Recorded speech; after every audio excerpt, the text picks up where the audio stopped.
This episode of Food Psych is brought to you by my book, Anti-Diet: Reclaim Your Time, Money, Well-Being, and Happiness Through Intuitive Eating, which is available wherever books are sold. Just go to christyharrison.com/book to order it now. That's christyharrison.com/book. Welcome to Food Psych, a podcast about intuitive eating, health at every size, body liberation, and taking down diet culture. I'm your host, Christy Harrison, and I'm an anti-diet registered dietitian, certified intuitive eating counselor, and author of Anti-Diet. Join me here every week as I interview interesting people from all different backgrounds about their paths toward peace with food and their bodies. And by the way, on this show, we bleep out diet culture stuff like weight and calorie numbers, but we don't censor swear words or other adult language, so listener discretion is advised. Anti-diet revolution, we're for health at every size. Eat the foods you like. Food Psych. Hey there, welcome to episode 272 of Food Psych. I'm your host, Christy Harrison, and today I'm talking with friends of the pod and Be Nourished co-founders Hilary Kinavey and Dana Sturtevant for their second appearances on the show. We discuss the process of unlearning, including and especially for healthcare providers, wanting body liberation for others while thinking it doesn't apply to ourselves, even though it does, how diet culture reinforces perfectionism, how the wellness industry hasn't actually improved wellness, and so much more. I can't wait to share a conversation with you in just a moment. Dana and Hilary have been mentioned on the podcast so many times since their first appearances back in 2016 and 2017, because many other guests have trained with them in their body trust provider certification and have talked about that in their episodes. And I've mentioned them too because for a while I was an affiliate for their certification program. But now I'm back to being just a colleague and a fan, and I'm excited to be able to bring you another conversation with them before the hiatus. Speaking of which, if you haven't heard the news, I shared in episode 270 that the podcast will be going on hiatus starting on March 15th so that I can work on my next book, which is called Rethinking Wellness. It's going to be published by the same publishers who did Anti-Diet, Little Brown Spark, and it'll be out sometime in early 2023. So, get excited, but don't, hold your breath. It's going to be a while before it comes out, but I still have to take some time off to work on it because it's a lot, and book publishing is a long process, but I only have less than a year actually to write the book. And so for our remaining 4 episodes, including this one, I won't be doing a listener Q&A here, but I'll be doing it in my newsletter instead. So we just relaunched the newsletter as Food Psych Weekly, and it's devoted to answering your questions about intuitive eating, health at every size, disordered eating recovery, and lots more. You can subscribe to that newsletter at christyharrison.com/newsletter. That's christyharrison.com/newsletter, and you'll get a special bonus Q&A right when you subscribe. And if you want to ask a question for me in the newsletter, as always, you can go to christyharrison.com/questions, and that will automatically subscribe you as well. The podcast archives will, of course, continue to be here when you want to listen, and I'll be directing you to archival episodes in the newsletter after we go on hiatus. There is one podcast I'm going to keep doing, and that's the one I do every month for my Intuitive Eating Fundamentals course. So if you want to keep getting new audio episodes from me, even while I'm off writing this new book, you can come join the course at christyharrison.com/course. There you'll get to ask your own questions every month and have me answer them. And you can listen to hundreds of answers I've given to other people already so that you can really work through all of the nuances and the sticking points in intuitive eating and get some individualized attention. The course also has 13 modules of audio and written content that teach you the principles of intuitive eating in depth, plus a private community forum just for course participants so that you can have daily guidance from me and my team and hundreds of other great people who are on the anti-diet path with you. It's a beautiful and supportive place, and I just love everyone who shares there. If you're ready to break free from diet culture and reclaim the life it stole from you, you can learn more and sign up for the course at christyharrison.com/course. That's christyharrison.com/course. And now, without any further ado, let's go to my conversation with Hilary Kinavey and Dana Sturtevant. So Dana and Hilary, welcome back to the show. I'm so excited to talk with you again. Thank you. Thank you so much for having us. Yeah. Thank you for being back. And I've spent time with you and talked with you since then, but for being on the podcast, it's actually been 3.5 to 4 years since both of your first appearances on the show. So a lot has happened in that time, to say the least. That's so true. The world is a very different place. Yes. Yeah. So catch us up on what you've been up to, collectively and individually in that time since we last spoke. We have been up to a lot. Wow. And I think about 3 or 4 years, I'm super aware that we've been really busy. Dana and I share Be Nourished as our business and our life's work. We are the folks behind Body Trust. And we have been really heads down for quite a few years. We created a certification program that started about 3 years ago, the Body Trust Certified Body Trust Provider Program. And, we are really dedicated to finding ways to make this work more inclusive, to make this work more accessible, and to help providers and folks heal in a way that is really looking more in the direction of liberation than fixing or trying to get something right. And so, it's been a busy few years for us. That's a lot going on. Creating a whole certification program is a big undertaking. Yeah, I know you've had a few folks, maybe a lot actually at this point, who have been certified body trust providers on this program. And it's been really exciting to support folks in their learning and then see them do such amazing work in the world. Yeah. To be advocates, we really, our hearts burst with joy when we see what our body trust providers are doing in the world and when we hear them advocating for this work and collaborating.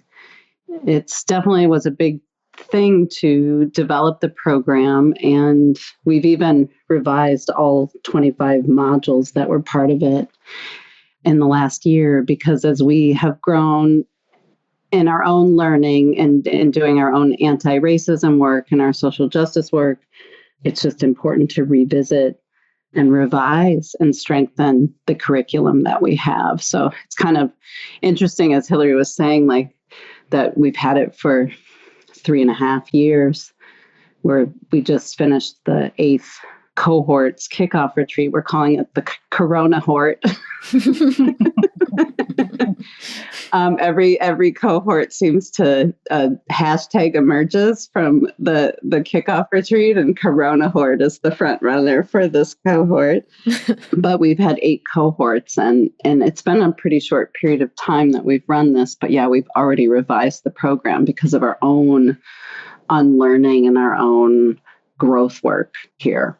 I think that's so important and such a great thing to hear. I love hearing other providers share that they are continuing to learn and unlearn and revising their offerings accordingly. Because I think, if we don't continue to grow as providers, then we end up becoming sort of ossified and sort of part of the problem. We get stuck and fundamentally end up doing harm. Yeah. I was something I've been reflecting on, and as I've been teaching, and is the difference between all are welcome here versus this was made with you in mind. And I feel like as our own learning and unlearning has evolved, that's the lens we're looking at things through. Yeah, sort of building in inclusivity, including different groups of people from the ground up, rather than saying, yeah, you can come sit at this table, but it wasn't actually made for you. And you might have to contort yourself to adjust. Yeah, exactly. And I love the concept of body trust. So for anyone who is new to that concept and new to your work in general, can you explain what body trust is and how the sort of social justice elements and ideas of inclusion are really built into it. Maybe how in that way it's sort of unique in this world of anti-diet work. Yeah, we say body trust in and of itself is a radical revisioning of what it means to occupy and care for your body. So we're talking about healing a relationship with our bodies and food, but we're really looking at it through the lens of divestment, through the lens of liberation. It is a healing modality, and we're really rooted in weight inclusion, but we're also thinking a lot about ideas around embodiment and what has been lost to the culture and what could be reclaimed. We think of it as repair work to some degree, that we're repairing some of the harm that's been done in the culture when available, when we can. We're really wanting to focus on creating equitable community, because we know it's one of the things that helps people move back home to themselves is truly being immersed in equitable community. But body trust, in a sense, is intended to be liberatory, that we're looking at the way there's been cultural expectations and demands for assimilation. We're looking at the ways that we've been distanced from our body stories, the truth of them, and been told the stories to tell about our bodies. Like if you think through the lens of diet culture, we're kind of given this dieting narrative where it's like I'm watching my body, I'm trying to mold and shape my body, I'm trying to lose weight, and if I don't, or if I do, then I need to white knuckle it, and if I gain weight back, then I failed. These stories are kind of handed to us instead of really understanding how our adoption of anything from diet culture has been a really wise way of coping in a culture that really doesn't make sense around bodies, and how we reclaim that story of coping and turn it into something that's really much more strength-based. So body trust has this piece where we're always trying to move towards something that feels more true and more free and more authentic, but we're never really only centering on the ways we've coped or the ways we've behaved. We're really centering on the ways we've survived and how we can continue to move towards freedom. Yeah, and I love that framing of it too, as the dieting and trying to adhere to diet culture standards is a way to cope in this culture that puts pressure on people to do that. And in that sense is a way to survive, and that it's not you were bad for doing this, right? Because I think that oftentimes people have the tendency in this culture, and I know I do this myself sometimes too, and have had to work really hard to unlearn it, that the minute you recognize something is not serving you, is something you want to let go of, that might be hurtful to you, then the switch flips often where it's like, oh, I'm doing that thing again. I'm so bad. Oh, the self-flagellation for being stuck in the thing, right? And reframing it as like, no, this is how you coped, and this is a cultural phenomenon, and you're part of this larger system, and it's not your fault for doing these things. It's actually very survival-oriented, is really helpful for having self-compassion, right? To be able to move out of it. Yeah. I think we really have an eye on wanting to change the systems and institutions that keep all this in place. And when, in social justice work, we're focusing on change, we're focusing on systems and institutions, and understanding that the individual has done a lot to do whatever they can to make life work within those systems. So we don't, in the eating disorder treatment field, there's this pull, particularly in research, to look at behaviors and eradicate eating disorder behaviors and then call that healing. And while seeing behaviors change is a big part of starting to feel better, I don't always know that I would call an absence of behaviors healing. And so I think, there's this pull all the time in the field to focus on this and have this very individualistic focus. And I think it kind of mutes a lot of people's lived experience around what those behaviors have protected them against or how they have served them. Yeah, that's such an important point. And I think probably a liberatory and healing point for a lot of people who are coming to you to try to heal long-standing difficulties in their relationship with food. And even providers too, because I think there's a certain sense of guilt and shame for having been wrapped up in diet culture and given diet culture advice and done harm inadvertently, even though we set out to help this inadvertent doing of harm, I think is part and parcel of the education we receive as helping professionals in diet culture. And so again, sort of recognizing that we were doing the best we could with what we had at the time is a really important step. We actually started creating courses and retreats and stuff for providers because what we started to notice is that our client base were often providers. They were often involved in healthcare or helping profession, and they really wanted to understand these paradigms like health at every size and anti-diet paradigms. But they also were recognizing that they didn't wholly know the way forward into healing themselves because they hadn't had the opportunity yet themselves. And so a lot of providers that come through body trust certification are really in process in their own healing process, which is something that we recognize and welcome. It's definitely a part of the program because we want to acknowledge that this paradigm is so new in the world, and thinking about it through a social justice lens is still emerging. And most providers haven't had a place to do any of that healing work. And so we just kind of acknowledge that to be looking at food and body healing in the world means that we're kind of all in the same stew pot together. And there's nothing wrong with that. And maybe even having the idea that there's like healed people and unhealed people is very much, isn't necessarily ever been a truth. It's kind of a little overly dominating, or it's like kind of rooted in dominance. And I think we can just look at this all very differently.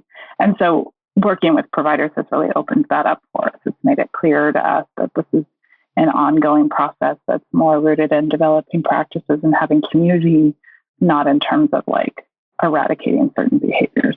And that's such an interesting counterpoint to a lot of the eating disorder treatment world, right? Where this idea of you have to be recovered with an ED at the end, not in process, not in recovery, but, fully recovered for a certain length of time in order to work with clients is a huge barrier for many people. And I think causes a lot of people to struggle behind the scenes too, if they feel like their recovery is getting set back in any way, if they're challenged by diet culture, feel sucked back into dieting and, disordered eating. So having a space where providers are understood to be in process and understood to be human, I think is really important and unique. Yeah, it's been really important to be able, one of the things we're teaching is how do we hold space for folks that are considering a healing process or considering change. And one of the things that Dana and I have been really intentional about is making sure that we're modeling that in our relationships with the providers, that we are showing up for providers the same way we want, everyone in the world to be met by healthcare providers. And so it's ended up being fairly nurturing community because they understand that they will be met with not with judgment, but with curiosity and love and interest. It's beautiful. Yeah, I think that it's the other thing I find myself thinking about is, and why we want providers to, and really encourage providers and make space for providers to do their healing work, is because it's really common for people who explore body trust and health at every size and intuitive eating and weight inclusive models of care and all of these things to believe in it for everybody else, to want it for everybody else, to believe that you get it and you get it and you get it, but there's a different set of rules for people like me. And I think there's a lot of people out there.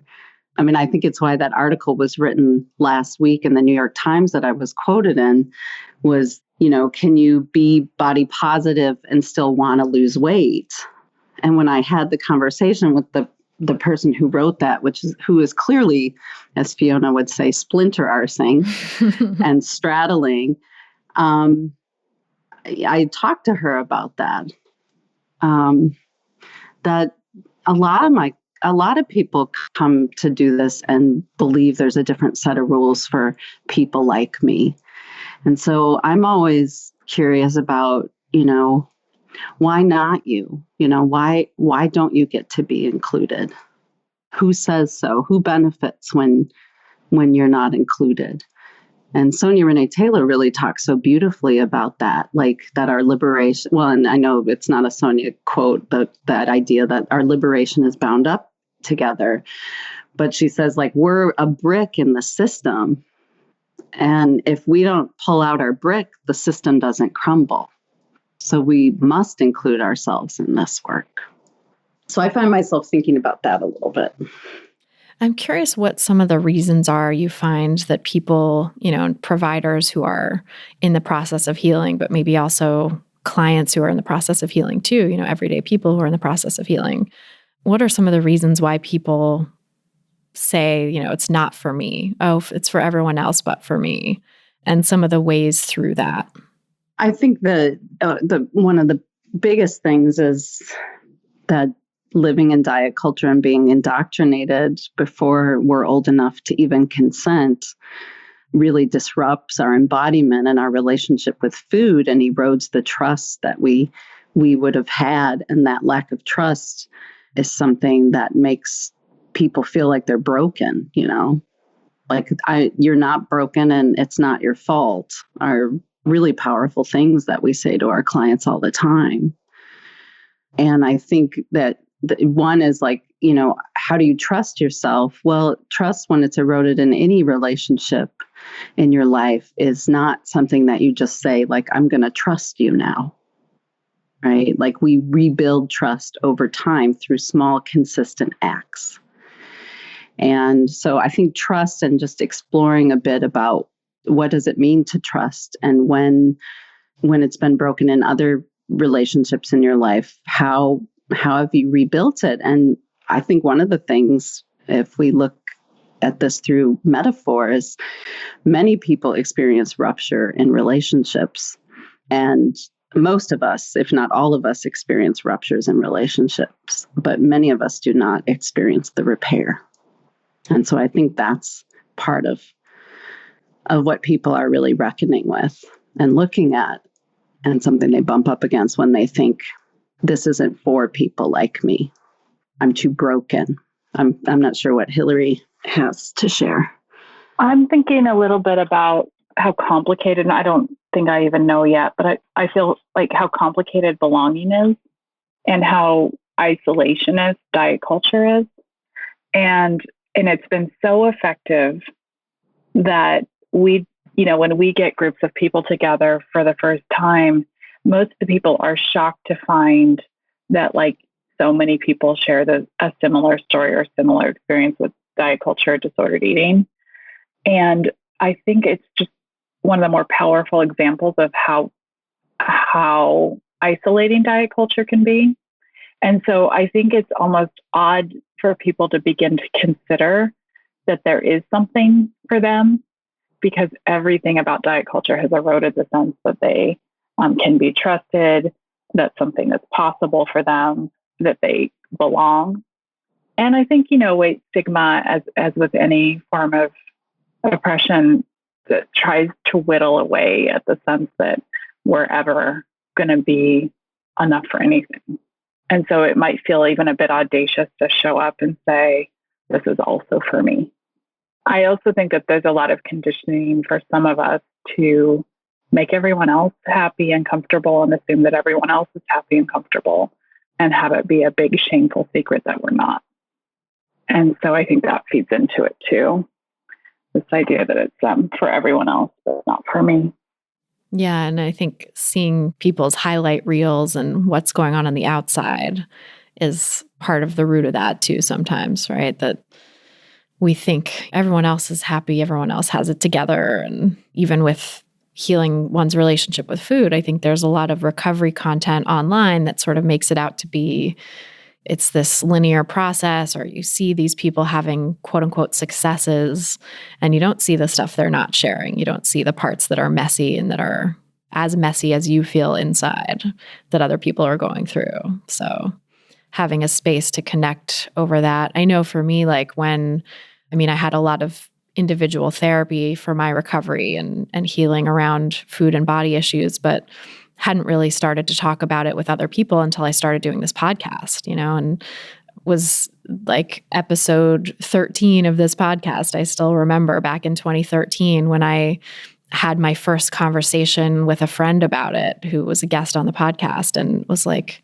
yeah, you too? Oh my God, you went through this too? I'm not alone, and just that feeling of like incredible relief and freedom from shame that came from that. And getting to do that over and over again with different people. And then, going to your retreat before even the Body Trust certification was launched, I think. But, back in 2016, the providers weekend that you had retreat and getting to share with other people there, the body stories, our body stories, and, talking through relationships with food and healing, I think was such a gift. And every time I get to connect with people around those issues, still, I feel like there's a sense of just releasing shame and letting go of something that has been so deeply conditioned, because we're so deeply conditioned to feel like we are failures if we didn't do something the way that, society tells us to do, the way diet culture tells us to do. And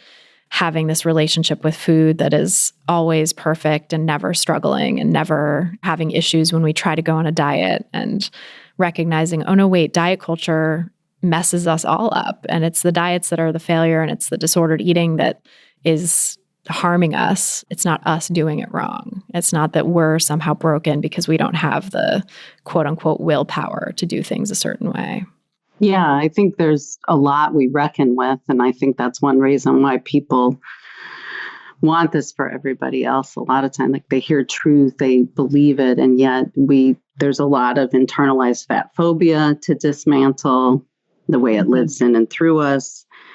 And then there's the grief that arises when we realize that we've been duped, that we've been participating in harmful systems, that we've wasted all this money and time, that it was never going to give us what we really wanted to begin with. That there's a lot that people put on this, and it's the death of we grieve the death of the dream. Like we talk about grief in this work, body trust work, so much that we put it twice on one of our models. We said grieve and then grieve some more.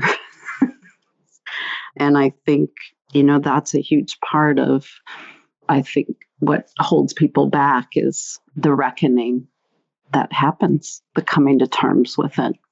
It's a lot harder than people think setting out, right? Like I think there's this sense of relief that first happens when people discover there's another way, that they can reconnect with their bodies and learn to trust themselves around food and body again. And they want that so badly. But then I think when it comes to actually doing the work and the day-to-day, meal-to-meal process of letting go of those rules and restrictions and behaviors and coming back to a connection with food and their body that is innate and the birthright that we all have and deserve, right? As you say, body trust is your birthright. Like coming back to that is not an easy path. It's not the sort of, sunshine and rainbows that we might feel when we first discover this, like, oh, there's another way, but then it's like, okay, the road is actually a huge slog. And we have to be aware of that grief is going to be a part of it and that we still keep going through that. Yeah. And people are really, I think there's so much containment that is provided through diet culture, through dieting, and people feel contained. They have rules. They know within, I like to tell people within 2 hours of going on a diet or a new plan, if you're doing it right. And diet culture is one of the things that really raises our rigidity and our perfectionistic thinking around food and eating. And so we don't have a lot of tolerance when it doesn't go the way we think it should, which who says so anyway, which is a whole nother story. But when we, diet culture is really rooted in perfectionistic thinking, and we're really divesting from perfectionism in this work. And we have an ethic of C work in body trust. We tell people to get a C, not an A in this work. And that's often one of the most liberating. They often have a strong reaction to this, and it's also one of the most liberating things people hear from us. Yeah, that's getting permission to do C work is a rare thing, especially for those of us who are driven and perfectionistic and where that might have gotten us to a certain point in life. You know, those qualities are rewarded in American culture in so many ways and in our school system and in, you know, Western culture more largely. So kind of unlearning that perfectionism and learning why. I mean, you know, it took me a long time to start to recognize the value of C work and the value of letting go of perfectionism and recognizing that was actually, perfectionism was standing in the way of so much happiness and peace in my life. And the process of letting go of that, though, is also in a way sort of a grieving process, feeling like you're not going to be perfect. And then what does that mean? You know, what does it mean to not be perfect? And all the fears that you have from maybe individual psychological experiences you've had, and also what this culture has told you about what it means to not be perfect, what it means to not be doing your quote unquote best all the time. Yeah, kind of ending the hustle. You know, I think sometimes it's an opportunity also to step back and say, you know, who wrote this story for me? Who told me that these are the things that make me worthwhile? Is this really mine? Do I want to keep this measuring stick? Is this, you know, or does this belong to something in the culture that I don't really feel in alignment with? Yeah. What is mine and what is the culture's? Yeah. Separating those things out. It's so important. Yeah. We're talking a lot about unlearning, and I know that's a term you both use a lot and is so meaningful to this work that we're all doing on helping people heal and recover from diet culture. And now you have a program called the School of Unlearning, which is, you know, really taking that idea to the next level, I think. Can you talk a little bit about that piece, creating the School of Unlearning, and why you think unlearning is such an important skill for this process of reconnecting with body trust? Yeah. Years ago, I think it was Sue Monk Kidd's book, The Dance of a Dissident Daughter. It's a memoir. And she talked about her unteachers. And I was like, oh, that's such an interesting thing. And I started to look at the work we were doing as, oh, maybe we're not teachers, maybe we're unteachers. And more we have been looking at diet culture and the traditional weight paradigm through the cycle of socialization, Bobby Harrow's cycle of socialization, to help people really understand the ways we are socialized into a society that has these long-standing body hierarchies. But we don't come into the world with these beliefs, right?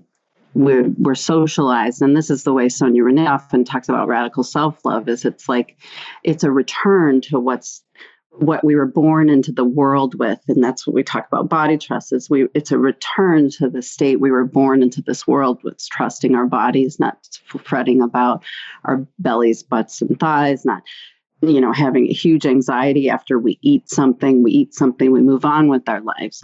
And so as we think about it through that lens, it's like, what are all the ways we've been conditioned and socialized and really unlearning? And we've been talking more about divesting from diet culture.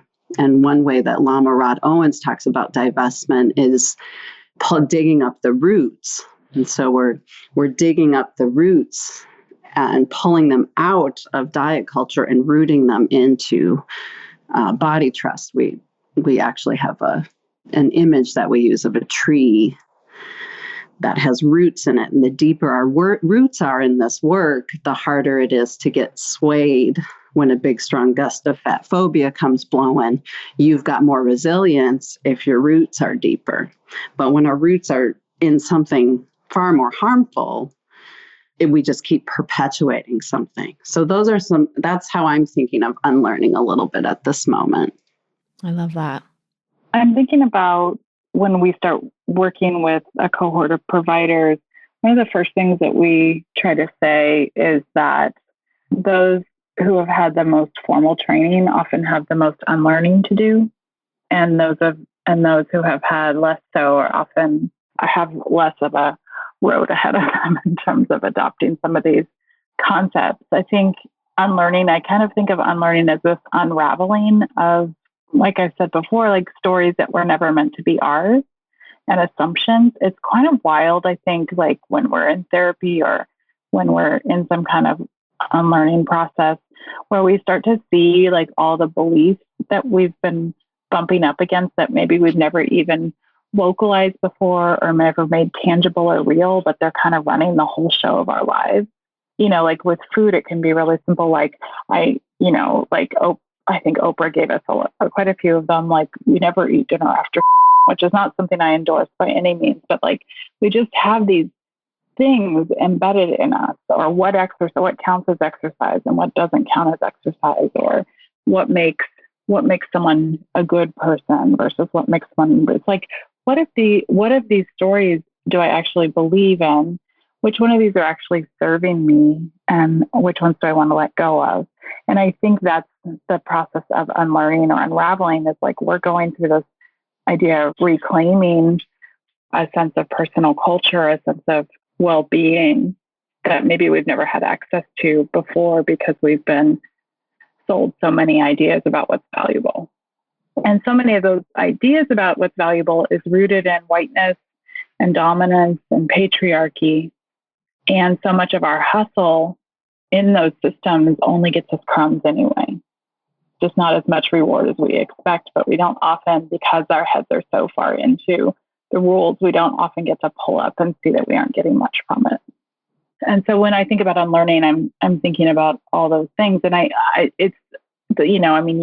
you talk about this so beautifully yourself, but like diet culture is such an incredible indoctrination. It's so thick and so deep, that folks don't even know how to question fat phobia, because we've medicalized it. We've made it such a cultural issue, and we've made it such a thing that belongs so much more to the culture than it belongs to people's bodies.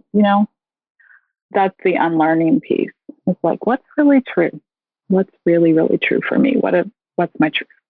And it's so interesting too to think about providers doing this work of unlearning, because, we spend tens of thousands of dollars usually to go to school to get this information, to get the credentials after our names, to be able to practice. And having to unlearn all of that there's a big barrier to that, right? It's like the investment that we've made of not just money, but time and energy, and how we see ourselves, how we identify, right? Identifying with those letters after your name, identifying with that knowledge that you've accumulated, and, the name of the school you went to and the connections that you made from that, and all of that stuff. It's definitely a process for all of us, I think, who've been educated in this traditional system. And really, to date, I don't know any program for educating dietitians or therapists that is completely free of, diet culture influences, right? So we all have so much unlearning to do. When I talk to new counselors coming out of school, people still aren't getting training in eating disorders. And when they do, it's a lot about diagnosis, and it's a lot about behaviors. And I think so many of the new therapists I work with feel like so distracted by the way they've been taught about liability and risk management and all these things, that it's really hard to come back into what brought them into becoming a therapist in the first place. There's just a lot of harm being done in training. I'm curious what you both see as the fundamental role of a therapist and a dietitian, and maybe other healthcare providers as well, when divested from diet culture. Like, what remains, what still exists of these professions after the unlearning? And of course, not like the unlearning is ever complete, but when a lot of unlearning has been done, what do these roles look like? That's such a good question. I love that question so much. I just think about I don't get this as much anymore, but for a while I would get emails from people who were interested in becoming a dietitian, and can we go to coffee? And I want to ask you questions about being a dietitian. And I just always found myself like, oh, you don't want to talk to me because you won't go to be a dietitian. So that's the first thing that comes to mind, is there's a lot to question. And I think in some ways we end up with a lot more questions than answers right now. That's where I'm at in my field, knowing it's been upheld, the field of nutrition's been upheld by white people, and class has a huge thing, who has access. We know people who eat Mediterranean diets that are poor don't benefit from Mediterranean diets, like people who are in middle class income levels, socioeconomic status. So I think there's a lot we don't know. I think there's some medical nutrition therapy stuff, like if people have kidney failure, like there's some things we know, like foods that make their labs go wacky. There's some things there we can probably hold on to. But, and I think, Christy, it was actually, I'm pretty sure it was the podcast you did with Sabrina Strings about the book Fearing the Black Body.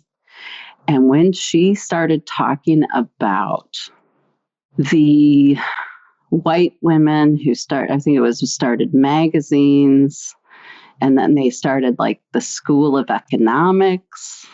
And then I was thinking about Oregon State University, the dietetics program is within the School of Home Economics, which I can't even believe they still have a School of Home Economics. Oh, I know. What an outdated term. And so I don't even know that I have anything more to say than that about it, but I just started, like, there was a thread there on that podcast episode that I still have been meaning to go back to, because I'm like, is that where nutrition rose? And then it's just all these white women obsessed with calories and telling people what to do. So as a dietitian, I think this field is the only field I could work in and still be a dietitian. Same. Hard same. Mm-hmm. There's so much like history of diet culture that I had to leave out of my first chapter of the book, because it's basically like a whole other book. And there have been multiple books written on the history of diet culture, basically. And one section that I sadly had to cut was all about this woman, Lulu Hunt Peters, who was like the first sort of calorie counting guru and one of the early figures in home economics, and was like, definitely, when you look at how dietetics arose and like the idea of calorie counting as being a part of it and eating correctly, and the sort of moral imperative around like World War I food shortages and conservation, and the rise of what was called the Food Administration then, which I think later became the Food and Drug Administration, the FDA. That was all about, quote unquote, rationalizing Americans' eating habits and bringing rationality to a domain where emotions reigned supreme. And, people were like prioritizing pleasure, and, oh no, that's so bad. We need to have people prioritize nutrition and get the right foods into their diet, but nothing more, because there's shortages and we need to conserve for the war effort. And that's where our profession came from, was out of that milieu, out of that sort of morass of like terrible influences. And yeah, thinking about that, I'm just like, if I had known going in how problematic all that was, I probably wouldn't have become a dietitian. And now I've got this credential and I can't undo that, and all the debt to show for it, for having gone back to school later than many people to get that credential. And so like, what can I do? What can I make of it now? And anti-diet dietitian is kind of where I've landed too, because it feels like that's the only way I can see to be in this field and not do harm. And leaving the field entirely and leaving behind that potential avenue to maybe help pick up the pieces of the harm done by diet culture. I feel like I have to be here doing this work, basically. Mm-hmm. Yeah, we need people within the field disrupting, for sure. It was helpful to hear you talk about that. And I'm like, where's my flame button? Where's the flame? I know. I just want to shoot flames and burn it all down when I think about that too. Yeah, I mean, our roles have to shift out of this expert stance that is really like anti-culture and really keeps psychology, Western psychology has become such this individualistic endeavor where we are we're really rooting the problem focus in the bodies of people instead of working really hard to get it out of the bodies of people. And, I think psychology would like to speak on behalf of humanity and the self and all of these things that don't belong to anybody. And what I think our role is to work from an anti-oppression stance and restore people's relationship to their own humanity. The rest of the stuff is very I don't know, everything else feels like a hustle to me. I think it's hard to know that my role has been positioned where people come and say, something's wrong with me. How do I get back on track? I think we can feel very heartbroken. I think we can feel very wounded and traumatized and all of those things. And I'm not talking about that. I'm talking about this idea that I need to get back on track is so rooted in this kind of neoliberal idea that there's always this hustle we should be winning at, and if we're not, that we're failing somehow. And I think my field has had a huge hand in that. And I think as a therapist now, I really want to be someone who's participating in removing barriers to people's access to themselves, but also what they need in the world, and really, really normalizing their very human experience. I really think that's what I spend the majority of my time doing in sessions with people. And in such, I do a lot of consultation and supervision too, and I spend most of my time helping clinicians move in the direction of their hearts, moving in the direction of their knowing, and helping them bust through systems that are in the way of their clients' healing. Yeah. I mean, it makes so much sense because there are so many systems of oppression acting on people and causing pain that lives in the body, lives in the mind, the emotions, the mental and physical experience of that requires people to get help, right? It's it creates so many of these quote unquote symptoms that then become pathologized and symptoms of some psychological diagnosis that then gets located in the person, like you said, and not in the culture that created it, the system that created it. And that those so-called symptoms are actually pretty normal responses, pretty natural responses to being oppressed. Exactly. Yes. I think, I don't know who said it, but there's a quote that says somehow if we really included trauma and developmental trauma in the DSM, if it was adequately considered, the DSM would be the size of a pamphlet. That is interesting. And I just think about that a lot. There's been so much lobbying to not include developmental trauma and things like that in the DSM because it would just upset the way we've organized thinking about people and the way problems express themselves through them. And we can just do so much better by people. This is relationship work. The only thing we know, from researching counseling that works is the relationship. The rest of it is just all people trying to be clever about helping people with coping. And it's not to say that those techniques aren't incredibly valuable. It's just that they're not rooted in relationship. And so often it's not. We're just recreating this dominance in systems of harm, and people don't really get to be free.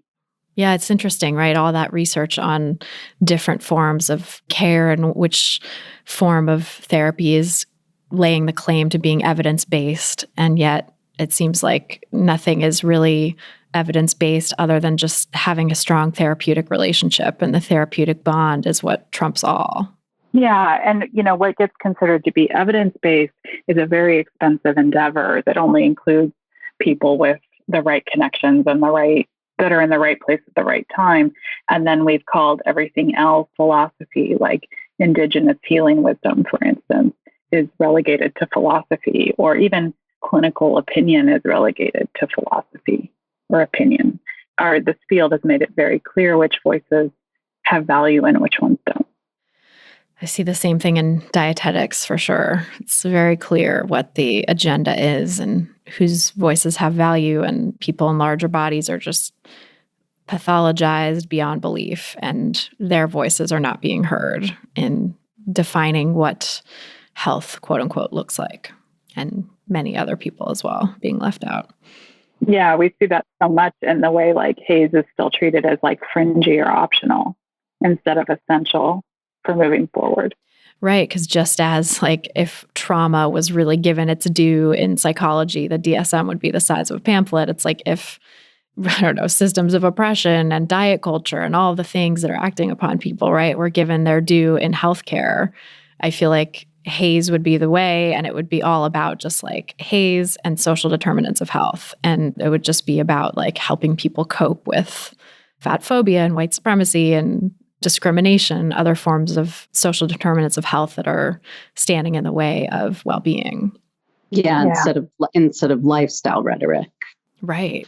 And I think that's it's certainly what healthism does, is makes people believe that our health is the be all and end all to our existence. And if we get sick, it's our fault. And even in the midst of COVID-19, there's all this rhetoric out there about things you can do, lifestyle. And at the end of the day, I think people like to feel in control and want to believe that we have control. And this is extremely anxiety provoking for all of us. And we've been shown that COVID hits people all over the place and can be life-threatening to seemingly so-called healthy people. So I think moving away from lifestyle, or at least helping our clients acknowledge and understand that it doesn't have as great of an impact as we've been led to believe, and that focusing on individuals really allows systems of harm to persist and not look within the system and what we're doing to uphold the harm. It's amazing how just sweeping that under the rug and ignoring social determinants of health and focusing on that tiny slice of the pie of health that is determined by lifestyle choices is conveniently upholding all of these systems of oppression that would crumble if we really took social determinants of health seriously. And if we really helped people, address those issues in their lives rather than just change your diet, do more exercise, eat less, move more, all this diet culture rhetoric that is completely failing to address the real root issues. Yeah. And Hilary had a conversation with somebody last week, and you can maybe speak to this, Hilary, about like how the wellness industry has grown, but wellness hasn't improved. Mm-hmm. That we have this huge industry, and our well-being, it's not showing in our well-being. And yeah, it's interesting to note that person was at a very large organization. This person was really wrestling with, how does it work that wellness has grown so much and nobody's health is improving? Like, he said, we need to stop building better mousetraps. And I said, I totally agree, but there are a lot of us that do know why that is. Like, these mousetraps are unsustainable and upholding dominant culture as and this idea about bodies that that everybody can achieve the same thing in their bodies if they try hard enough is really harmful and inaccurate. Yeah. This idea of wellness is so antithetical to true well-being and to true flourishing. It's hard to see all of this rhetoric flaring up in COVID-19 and the sort of individual focus and lifestyle focus taking center stage yet again, and demonization of fat bodies taking center stage yet again, and the research that's coming out and the way that people are twisting that and interpreting such early stage research to, in service of diet culture, in service of fat phobic thinking. It's heartbreaking to see that, when I feel like those of us in our community kind of recognize this moment of COVID-19 as shining a spotlight on the pre-existing health disparities in this country and the way that social determinants of health affect people and, are disproportionately harming Black and brown communities. Like, if I have to hear one more commentator on CNN be like, Black people are disproportionately harmed by COVID-19 because of higher rates of obesity in the Black community, boy. I'm just like, I'm going to scream. No. It's completely missing the boat. I know that we can't do better than that. I just don't. I don't understand why this is so hard to put together. And yet it's why everything works the way it does, And I think it goes back to that that like unlearning, right? That people, can't see it because they haven't unlearned, because it's the paradigm that has always existed. That's like, well, it couldn't possibly be for any other reason than lifestyle, differential lifestyle choices. It's like on the right, it's like choices. And on the left, it's like food environment. The world that people are living in is making them quote unquote obese. On both sides, though, there's a failure to see beyond that, to see like, actually, it has nothing to do with body size. It's all of these conditions that are hidden from us, that are deliberately hidden. Well, not hidden from the people who are experiencing them, I should say, but like white American culture likes to try to keep hidden, like racism and systemic oppression and environmental health outcomes, differential environmental health outcomes based on where people live, and communities of color being exposed to more pollution and worse water and stuff like that. Yeah, it is shocking that we can't see our way through that we only know to return to behaviors as an area of focus. And that we are, what I get so surprised by, because we have some rhetoric in the culture about like the impact of trauma on people, how we can't just stretch the imagination enough to include oppression, stigma, discrimination in our definition of trauma, and how we don't first consider what just the cost of ongoing trauma is in the body, like how that impacts the body. We may not know exactly because the research is, we don't have research around that that's really great, or it's still coming, but we have to know that it's true because most of us live with that in one way or another. Yeah, we know trauma causes stress. We know being exposed to discrimination, racial discrimination in an experimental setting causes measurable stress. We know being exposed to weight stigma in an experimental setting causes stress, increased cortisol levels and blood pressure and things like that. So it's like, can we not just take that as confirmation of what so many millions of people already live and experience every day, and trust that, believe them? Yeah. Yep.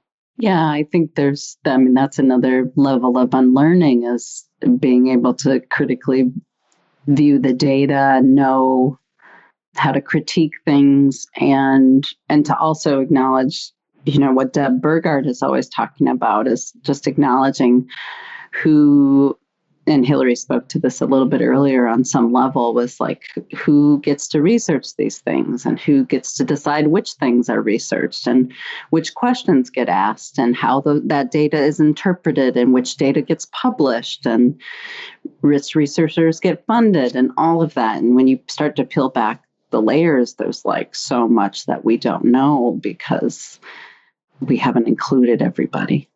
There's so many promising little moments where it seems like we're getting close to that awareness as a culture, and then it's not quite there. It's like, just need to take that little extra step to get to that awareness. Yeah.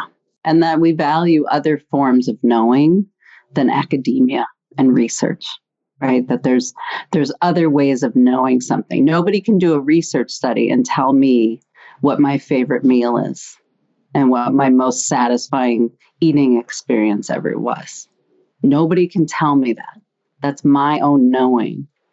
And I think we don't value our own knowing. And I think that's one thing when people start to hear about these alternatives to diet culture, it connects with their own knowing. That's what piques their interest. That's why they tune in. And then they're often very ambivalent, and they're straddling, and they've got one foot over here in the Food Psych podcast and one, but I'm still going to my Weight Watchers meetings. I'm going to turn this one on and listen to them, but I'm going to go to my OA meeting tonight. That's just part of it. Yeah, it takes such a long time to come out of it. I know it did for me and for so many people that I've worked with and colleagues. And, there's such a long unlearning process when we're so steeped in this diet culture world. Yeah, it's a continual unlearning. And I feel like, especially in my own anti-racism work and social justice work, that it's like the more I know, the more I realize how much I do not know. Yeah. And that's a good place to be, like, to know, like, you really don't know, but we don't know what we don't know. Like, sometimes it's like, we can't know what we don't know. But yeah, the further in this, I'm like, geez, there's a lot I don't know. And to be okay with that. Which, I mean, going back to like discussing our professions and sort of what to keep is like, we really have to throw out this whole notion we've inherited from any sort of helping profession, I think, any healthcare field, that we're the experts and that we know best and that we tell our clients what to do because we're in this position of authority. It's like, that is not serving anyone. And yeah, when we really start to do the work of unlearning and anti-racism and social justice and anti-fat phobia and all of the rest, it's like, it feels very confusing sometimes. It feels like, what do we actually do? What can we actually do? Yeah, which is like, I've found myself thinking like, how do we create the conditions for somebody to grow and evolve in the direction that they want? Right? That how do we hold space? How do we, that therapeutic relationship? It's, if we don't have that, like nothing I say matters, has any weight to it if I don't have a relationship and a rapport with somebody. They don't give a shit about what I think. And so when we have relationship and rapport, we have so much. And, I had a motivational interviewing, my first one for weight inclusive providers today. And there's a belief there's this Michelangelo belief in motivational interviewing, which Michelangelo said when he carved the statue of David, that the David was always in the stone. And my job was to release him. And that people possess so much information and resource and tend to grow in a positive direction when given the proper circumstances and support, that they already have so much of what they need within themselves. And that we can trust that as providers. We can let that flourish and not just feel like we need to control and direct and tell people what to do. Mm-hmm. Yeah, we have no business not trusting that.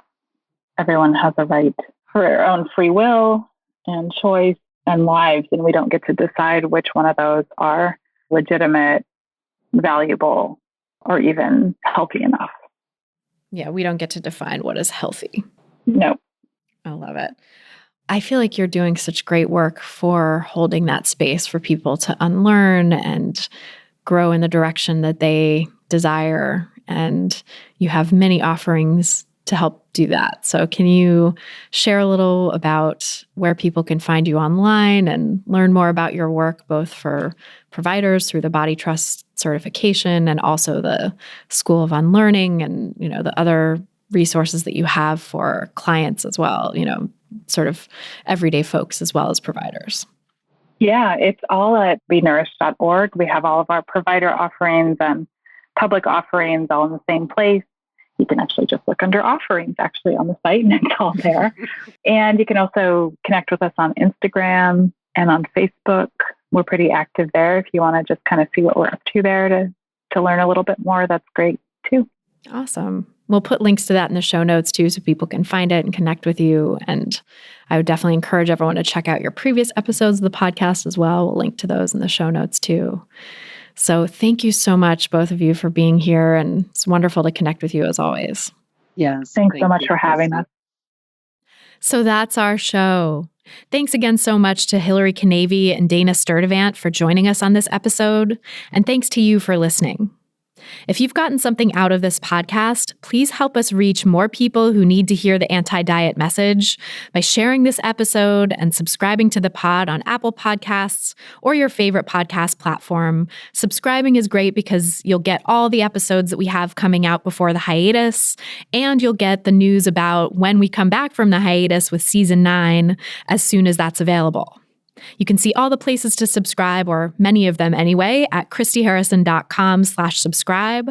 That's christyharrison.com/subscribe. You can also leave us a nice rating and review in your podcast provider of choice, which is another way to help new listeners discover the podcast and is always so appreciated. If you're looking for some practical tips to help you get started on the anti-diet path, grab my free audio guide, 7 Simple Strategies for Finding Peace and Freedom with Food. Just go to christyharrison.com/strategies to get it. That's christyharrison.com/strategies. If you want full show notes from this episode, including all the resources we mentioned, plus a full transcript, just go to christyharrison.com/272. That's christyharrison.com/272. And to get the transcript, just scroll down to the bottom of the page and enter your email address. This episode was brought to you by my online course, Intuitive Eating Fundamentals. If you're ready to make peace with food, break free from diet culture, and reclaim the life it stole from you, learn more and sign up at christyharrison.com/course. That's christyharrison.com/course. A big thanks, as always, to our editor and sound engineer, Mike Lalonde, our community and content associate, Vinci Chue, our administrative assistant, Julianne Watasik, and our transcriptionist, Mycroft Holmes, for helping me out with all the moving parts that go into producing this show every week. Our album art was photographed by Abby Moore Photography and designed by Melissa Alam. Our theme song was written and performed by Carolyn Pennypacker Riggs, and I'm your host and producer, Christy Harrison. Thanks again for listening, and until next time, stay psyched.